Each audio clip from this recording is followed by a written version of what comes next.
Bonjour à toutes et tous, donc ravi de vous retrouver une nouvelle fois pour une interview sur la chaîne Meilleur SCPI.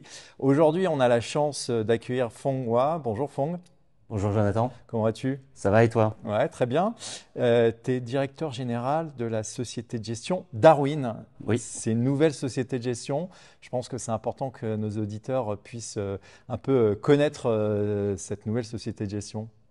Alors Darwin Invest est donc une société de gestion agréée auprès de l'autorité des marchés financiers depuis l'été 2024.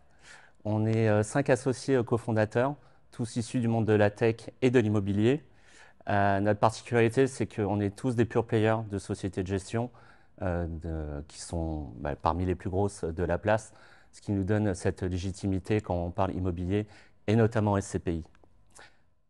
PureTech, c'est important parce qu'en fait, quelque part, il y a des sociétés de gestion qui sont issues de groupes bancaires et puis il y en a d'autres qui sont finalement des pure players de l'immobilier. Pourquoi c'est important ça? La tech, elle est indissociable aujourd'hui de notre monde. Le monde va vite, le souscripteur a envie d'aller vite aussi, le distributeur également. De par ma précédente expérience, on a vu que la tech est vraiment un aspect différenciant.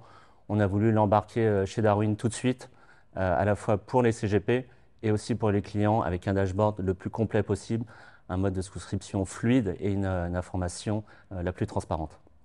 Donc, quelque part, l'épargnant, il va avoir une vision synthétique de son investissement. Donc, ça veut dire que quelque part, alors avant qu'on parle de la SCPI, parce que on va laisser un peu de suspense.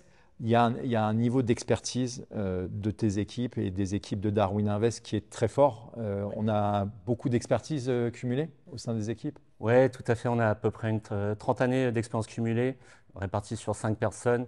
On va peut-être pas citer toutes les sociétés de gestion, hein, puisque tous les parcours sont retrouvables sur LinkedIn, par exemple. Pour ma part, ça fait 12 ans que je travaille en société de gestion, gérant des CPI et directeur adjoint sur ma dernière expérience, avec sur 3 grosses expériences, avec un point commun, c'est que j'arrive toujours en début de création de société, et les sociétés se passent toujours très bien, que ce soit sur la SCPI fiscale, thématique ou diversifiée européenne. Ouais, c'est vrai que tu as bossé finalement dans plusieurs sociétés de gestion Oui. avec des fonds qui t'ont permis d'acquérir de la compétence sur des acquisitions à la fois en France, mais également beaucoup à l'étranger. Oui, notamment la SCPI Eurovalis, bureau Allemagne, chez Rocozen, SCPI diversifié, on a pu acheter en Espagne, en Allemagne, en Irlande, aux Pays-Bas et bien sûr en France. Et aujourd'hui, donc voilà, tu es directeur général de Darwin Invest et on a une SCPI qui vient d'être créée. C'est quoi son nom? C'est quoi cette thèse d'investissement et un peu les points forts de cette SCPI? Alors le nom Darwin RE01. Ça veut euh, dire quoi ça, RE01? C'est quoi l'objectif de cet acronyme? alors on a voulu se donner un petit côté tech, un petit côté un petit peu Tesla, RE comme real estate et 01, ce sera la première SCPI. Donc RE01 appelle donc RE02, puis 03, etc. En fait, on a voulu faire une nouvelle société de gestion diversifiée. On parle beaucoup des SCPI diversifiés, avec beaucoup de typologies d'actifs ou de secteurs géographiques intérieurs. Idem pour la société de gestion. En fait, on ne veut pas faire un gros navire qui reste ingérable. On veut être être une société de gestion agile.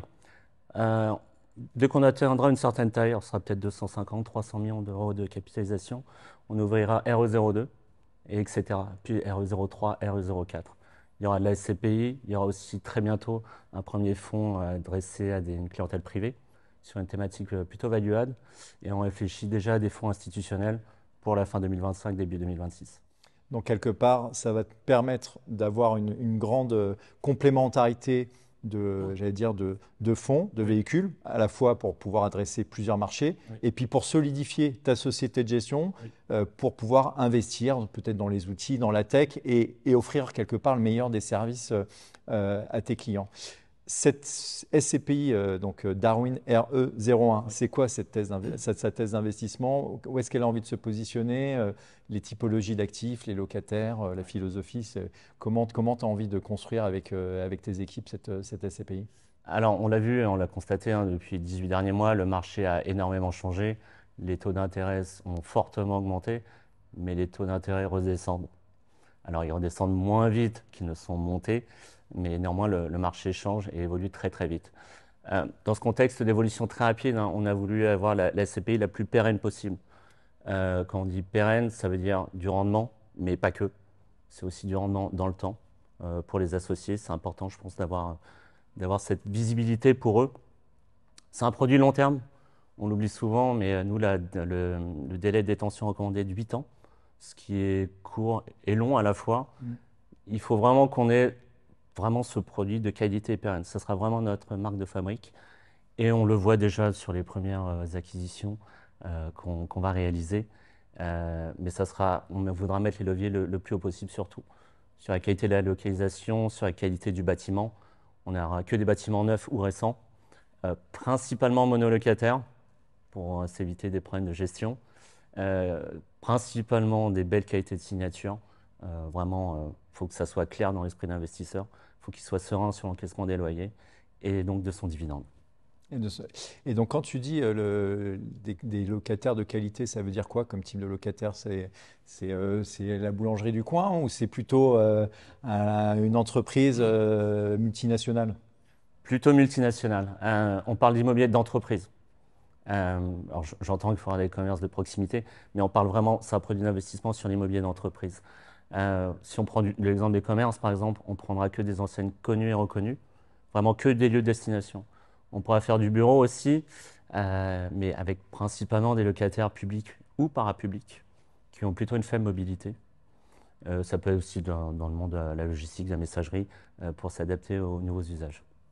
Donc, quelque part, on a une SCPI qui va être à vocation très diversifiée, qui va te permettre un peu de saisir des opportunités, j'allais dire au fil de l'eau, grâce à vos réseaux respectifs avec ton fund manager, investment manager, etc., toutes les équipes au sein de Darwin Invest, pour pouvoir quelque part offrir à l'épargnant un véhicule très diversifié et pérenne dans le temps.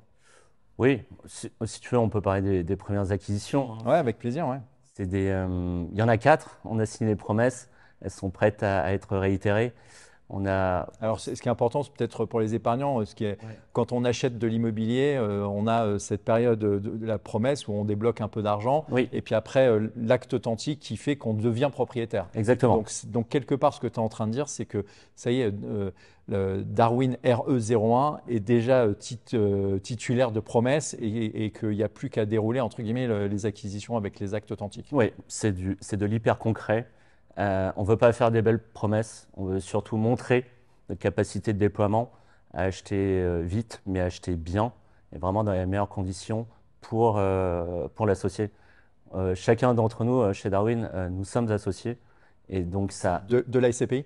De la SCPI, certains de la société de gestion, ça pousse vraiment à acheter au mieux pour soi, en fait, finalement, quelque part. Et c'est qu'attractif, j'en suis assez fier, parce que ça répond parfaitement à notre stratégie long terme. Que des bâtiments récents qui passent déjà les seuils du décret tertiaire 2030, voire 2040, très bien localisés, des locataires qui posent aucune question, puisqu'aujourd'hui on a Suez Eau, Vinci Énergie, Decathlon en magasin et Carrefour.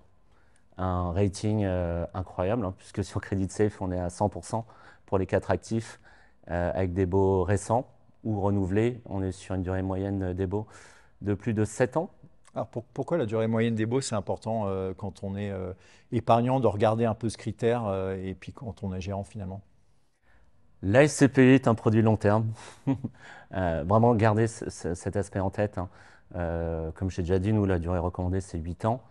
Si on a une durée moyenne d'engagement des baux de 8 ans, avec des locataires de qualité, on peut se dire qu'on est plutôt serein, plutôt, je dis, il faut insister sur ce mot-là, mais on peut se sentir plutôt serein à bien encaisser le loyer. Ouais. On a une visibilité quelque part pour son flux locatif et donc du coup sur le dividende. Oui, tout à fait. Mais nous, de toute façon, on fait une analyse financière en amont sur chaque acquisition. Il n'y a pas de vérité. On le voit aujourd'hui, il y a des sociétés comme Michelin ou Auchan qui malheureusement licencient, mais en tout cas, on essaie d'avoir les meilleures garanties. On sent que voilà, donc tu es très content de ces premières acquisitions. On le voit même sur tes posts LinkedIn que voilà, tu sors de chez le notaire et tu as réalisé ces premières acquisitions. Oui. Euh, En quelques mots, comment, quand tu achètes un actif immobilier euh, avec tes équipes, vous sentez la, la- la pertinence de l'actif immobilier? Alors, je pense qu'il y a l'expérience, mais comment tu te dis, OK, c'est bien pour mes épargnants? L'expérience, ouais, alors, déjà un petit mot, ouais, c'est important. Moi, ça fait donc une douzaine d'années que je travaille en société de gestion où j'ai occupé différents postes, structuration de fonds, investissement, fund management, asset management. Je peux voir ce qui marche, ce qui marche moins bien. Et vraiment, on veut se donner un profil. On n'a pas de boule de cristal, hein, mais on veut être le plus safe possible. Moi, j'aime à croire que j'investis pour les autres, mais j'investis aussi pour moi. Et j'ai pas envie de me louper là-dessus. On sent qu'il y a un très haut niveau d'exigence dans tes propos. Ouais. Tu as vraiment envie, j'ai vraiment le sentiment que quelque part, bah, t'as une super expérience, vous avez une super expérience avec toutes tes équipes et que bah, vous avez vécu dans des boîtes des choses qui devaient aller très très bien et d'autres moins bien. Et en fait, quelque part, tu as vraiment envie d'être à un niveau d'exigence très fort pour donner le meilleur de toi-même. C'est vraiment, on a ce sentiment-là. Ah c'est gentil, si tu le ressens. Oui, c'est important. On gère de l'épargne publique. C'est l'épargne de gens comme toi et moi. Ça peut être des amis aussi. Donc oui, il y a un niveau d'engagement qui doit être très fort. Euh, j'ai envie d'être toujours ami avec mes amis. Mais oui, un niveau d'engagement qui doit être très très fort au quotidien de toutes les équipes, et vraiment pour placer les curseurs au plus haut. C'est une vraie responsabilité hein, d'investir l'argent des autres. Et vraiment, j'en dormirais mal s'il y avait des problèmes, quoi. Ouais, mais c'est important. Je pense que c'est, tu vois, ces mots de responsabilité de l'épargne, Mhm. responsabilité de l'argent, qui est issu soit du travail, soit de l'héritage Oui, pour les épargnants. C'est important en fait, quand on confie son argent, on se dise, la personne qui gère mon argent, elle est engagée. J'ai envie d'utiliser le terme anglais qui n'est pas très joli, elle est onboardée pour faire en sorte oui. que l'épargne fructifie. Donc on voit qu'il y a un engagement, il y a beaucoup d'engagement. Euh, il y a un momentum de marché. Est-ce que tu considères qu'il y a encore plein d'opportunités à les saisir? Est-ce que tu te dis, voilà, quelque part, en fait, tu es déjà prêt à déployer j'allais dire le capital des associés fondateurs? Le momentum, il est propice à saisir des opportunités là? Oui, bien sûr. Bah, jusqu'à il y a 2 ans, hein, moi, je voyais passer beaucoup de dossiers. On était sur des taux de rendement très faibles, hein. On parlait de 4, 5, 5,5% pour les meilleurs. Aujourd'hui, le marché a changé. On est arrivé à un sommet, je pense, sur les taux directeurs et sur les taux de rendement. Mais ça commence à diminuer tranquillement. Néanmoins, il faut constituer ce stock aujourd'hui, dès aujourd'hui. Les rendements vont diminuer de façon très très graduelle. On ne retrouvera pas les taux. On parle des rendements immobiliers, Tout hein, à pour être fait. bien précis. Donc, Oui, le rendement immobilier, c'est le loyer divisé par le prix oui, d'acquisition, tout frais compris, hein. oui. C'est ce qu'on appelle le rendement acte en main pour que les épargnants comprennent bien. Oui, tout à fait. Donc il y a 2 ans, on était sur des taux très très faibles, ce qui n'empêchait pas qu'on pouvait distribuer pas mal en rendement, en Niveau dividende cette performance, fois. ouais. Le marché, on est donc arrivé à ce sommet, il rediminue à la faveur des taux directeurs de la BCE qui baissent, mais qui baissent moins vite qu'ils ne sont montés. Moi, je suis convaincu de l'immobilier. C'est un produit qui est hyper résilient. C'est de la pierre, c'est du concret, même si c'est de la pierre papier. Derrière, bah, il y a un immeuble qui existe, il y a des gens qui les gèrent. Et pour moi, je pense que c'est vraiment le produit qui mixe le meilleur rendement et stabilité, en fait. Ouais, couple rendement-risque, Ouais, ce tout qu'on à fait. appelle. Et donc, du coup, des opportunités, comme tu nous l'indiques. Mm. Donc, on parlait d'engagement il y a quelques instants, un engagement très fort, finalement, de responsabilité de l'épargne. Il y a un autre engagement qui me paraît aussi important parce que je pense que c'est des éléments en tout cas que j'ai senti quand on a préparé cette interview, c'est cette politique d'impact. Ouais. Il y a plusieurs un peu labels. Alors, on va les citer. B Corp, 1%, 1% for the planet. Le label ISR, investissement socialement responsable, qui est en cours d'agrément. Ouais. Pourquoi pourquoi tout cet engagement? Alors, il y a des convictions personnelles déjà de chacun d'entre nous. B Corp, ça c'est nouveau dans le monde des sociétés de gestion. Je crois, hein, je ne pense pas me tromper à me dire qu'on sera la première. Ouais, il n'y a aucune société de gestion qui soit B Corp. Il ne me semble pas, non. C'est un label qui est très très dur à obtenir et qui est vraiment au niveau corporate, au niveau de la société de gestion et des gens qui la composent sur notre façon de travailler au quotidien. On est aussi membre du 1% for the Planet, donc. On va plutôt participer au financement de projets de développement urbain, puisque c'est là aujourd'hui que c'est ce qui produit le plus de gaz à effet de serre, hein, très clairement. Donc on est au cœur de Paris plutôt qu'à la campagne. Donc on va être membre de cette association. Et donc on est en cours de labellisation ISR. Alors, l'ISR, ça doit... ISR, investissement socialement responsable, autour de la thématique, je le rappelle pour les épargnants et les auditeurs, ESG, environnement, social, gouvernance. Hein. Tout à fait. C'est un incontournable aujourd'hui. Bon, tout le monde ne l'a pas, mais quasiment tout le monde l'a.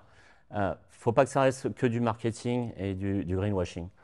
Il y a plusieurs enjeux sur le label ISR et sur l'ESG de façon générale. On vit dans un monde où le climat change, on le constate. Hein. On vit dans un monde très réglementé. Il y a le décret tertiaire en France 2030, 2040, 2050. Le décret tertiaire, en quelques mots, c'est quoi? C'est une sorte de cadre juridique qui impose d'améliorer énergétiquement les bâtiments, c'est ça? Tout à fait, oui. C'est un décret français, c'est réglementaire. On est assez à la pointe finalement en France par rapport à l'Europe, qui fixe des baisses de consommation par rapport à un certain seuil, à raison de 2030 par exemple, où il faudra diminuer de 40% sa consommation des immeubles par rapport à une année de référence à partir de 2010. D'accord. Donc ça veut dire que quelque part, ça engage toutes les parties prenantes de l'utilisation de l'immobilier, j'allais dire, du locataire qui consomme de l'énergie, à l'asset manager qui va suivre ça, à l'investisseur, à l'épargnant, etc. Donc tout le monde est embarqué dans cette dynamique-là, c'est ça? Tout à fait. Mais nous, on va faire des audits environnementaux de façon systématique avant chaque acquisition. On verra toutes les pistes d'amélioration technique qu'il peut y avoir. S'il y en a, hein. Il n'y en aura peut-être pas forcément toujours. Mais l'enjeu, il est double. C'est de faire ces travaux dès qu'on peut, tant qu'on a le cash, ce qui n'est pas forcément le cas de tout le monde aujourd'hui. Mais dès qu'on a le cash, faire ces travaux, pour respecter le cadre réglementaire, hein, puisqu'on va être conforme à la loi. Mais deux, ça permettra aussi aux locataires de faire des économies sur ses charges d'exploitation. On lui rappellera qu'on a engagé ces travaux pour lui, pour baisser sa note, améliorer son confort, ce qui sera amené à le fidéliser. Et troisième aspect, hein, j'ai dit deux, mais en fait il y en a trois, mais c'est aujourd'hui, dès la phase d'acquisition, préparer la phase arbitrage qui doit arriver d'ici 5 à 6 ans, où on sera donc rentré dans le concret du décret tertiaire 2030. Et donc, du coup, l'actif qui sera amélioré dès maintenant d'un point de vue ESG, il sera plus liquide et il aura une valeur qui sera meilleure que les autres actifs. Tout à fait. Non, mais... Donc, tu penses déjà aux arbitrages, en fait? Ouais. Oui. On ne veut pas garder un actif 10, 15, 20, 25 ans. On sait forcément qu'il sera obsolète à un moment ou à un autre. Un immeuble, sa vie, ça évolue. On essaie d'engager les choses tout de suite, le préparer en amont, mais acheter, gérer et arbitrer derrière. Ouais, donc on voit qu'il y a tout le cycle qui sera présent. Petite question sur votre SCPI. Donc on voit qu'il y a vraiment un engagement très fort sur plein d'aspects, un aspect de transparence, de responsabilité de l'épargne, une logique immobilière très forte avec ce que tu as évoqué, des locataires de très grande qualité, des actifs récents, voilà, le sujet environnemental. Bon, là, on a presque envie de passer à l'action, de se dire, OK, comment je souscris, comment j'investis. Est-ce que tu as quelques éléments à nous donner à la fois en termes de le montant minimum, l'objectif de taux de rendement interne, un peu c'est de façon pratico-pratique, quoi. Voilà, je passe à l'action, j'ai investi dans Darwin R01, comment je fais? Appelez-nous. La collecte sera 100% intermédiaire. Donc 100% intermédiaire, ça veut dire qu'en gros, on peut passer par des plateformes comme meilleurscpi.com ou son conseiller en gestion de patrimoine. Tout à fait.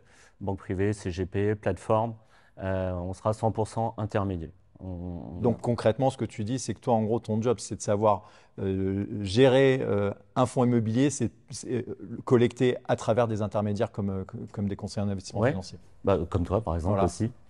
La souscription accessible à partir de 1 000 euros en pleine propriété, en démembrement, en versement programmé. C'est déjà possible.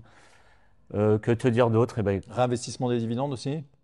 pas tout de suite, mais oui, il faudra déjà verser les premiers acomptes sur dividendes. Mais puisque tu parles de ça, donc, alors nous on vise alors réglementairement, on est sur un taux de distribution de 6%. Sur une première année, on pourra, je pense, assez aisément verser du 7,5%. L'objectif à long terme sera plutôt d'être dans une tranche justement entre 7 et 7,5%. D'accord, en taux de distribution. Oui. Et donc, si on regarde le taux de rendement interne sur le long terme, est-ce qu'il y a aussi un objectif un peu de valorisation sur le capital? Ou en gros, tu te dis, voilà, bah, on se fait un objectif de 7, 7,5 finalement sur le long terme en régulier. Et puis, s'il y a des bonnes nouvelles, il y a des bonnes nouvelles. C'est ça. On sera plutôt sur cette lignée. Honnêtement, enfin, je n'ai pas le bout de cristal non plus, mais aujourd'hui, on achète dans de très bonnes conditions, ce qui sera encore en cas, je pense, en 2025. Après 2026, on verra. Mais aujourd'hui, ce qu'on achète demain sera plutôt bien arbitré, normalement, à horizon 5-6 ans, en ayant renouvelé les baux, en ayant fait les travaux ISR tout de suite, en ayant acheté des biens de qualité qui vont perdurer dans le temps. On peut se laisser imaginer que ça se passera plutôt bien sur la phase d'arbitrage. Eh ben, c'est bien, ouais. Donc on est déjà finalement déjà dans l'après et puis dans le cycle quelque part immobilier sous toutes ses formes. Tu n'as pas évoqué le prix de part. Le prix de part, il est à combien? À 200 euros prix grand public. Prix grand public. On est sur une partie sponsor actuellement, valable jusqu'au 31 mars 2025, où le prix de la part est de 190 euros, donc une décote de 5%, avec une jouissance dans le mois suivant la souscription, donc un versement des dividendes quasi immédiat. Immédiat. Et c'est des versements des dividendes qui sont trimestriels? Trimestriel. Ouais, trimestriel. Ok. Bon, bah, on passe un peu à la dernière question et celle-ci pour moi, elle est super importante parce que on sent qu'il y a beaucoup d'énergie, il y a beaucoup d'investissements humains à travers toute l'équipe de Darwin Invest et aussi de ce projet, de ce fonds, qui c'est plus un projet, mais de ce fonds Darwin RE01. Est-ce que tu as vraiment une bonne nouvelle à nous partager parce que quelque part, voilà, tu nous as dit plein de choses hyper positives et hyper aussi, comment dire, alors strict, c'est peut-être pas le bon terme, Strict? Bah non, non. mais strict dans le sens, Quand même. non, mais dans le sens avec un haut niveau de qualité en fait. On sent qu'il y a un haut niveau de qualité que tu as envie de mettre avec tes équipes dans ce projet. C'est quoi la bonne nouvelle que tu as envie de nous partager par rapport à tout ça en fait, à tout ce projet, à ce fait que on sent que tu as envie d'embarquer plein de personnes avec toi? Oui, moi c'est un projet sur lequel je suis un peu dessus depuis un peu plus de 6 mois. J'y pense jour et nuit, quand je me rase, etc., pour reprendre l'expression d'un président.